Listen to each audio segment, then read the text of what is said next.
Well, we need a lot of investment on statistics and data.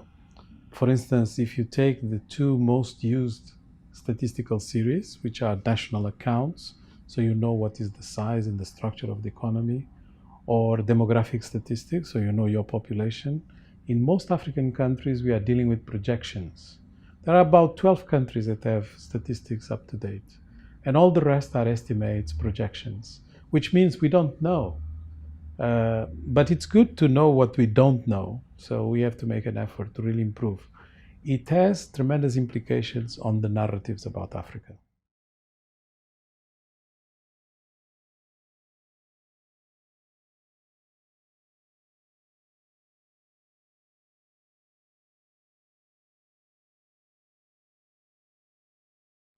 Well, for once, we know that industrialization in all other regions of the world have been done on the basis of very heavy carbon footprint.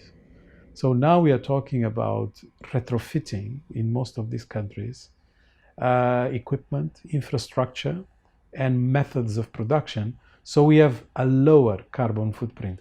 But Africa can just leapfrog. It doesn't need to go through those steps. For instance, we can power most of our industrialization with renewable energy. We just happen to have the largest reservoir in the world of renewable energy. So why go the route that the others did? That's one example. Another example is the use of technologies for frugal innovation. For instance, Africa has the largest number of people using mobile banking transfers. That means, very clean and proper way of disseminating capital that others are struggling to introduce because they have very heavy systems in place. So that's what leapfrogging is all about. Africans trying not to imitate the path that others went, but rather jumping into the queue so that they become faster and quicker in reacting to the new innovations.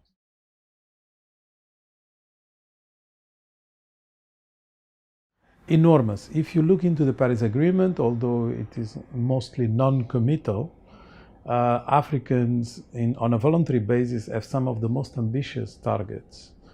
I think it's a good demonstration of the need for Africans not to just be recipients of aid and help for adaptation to climate change, but rather to be protagonists and be ahead in terms of proposing solutions.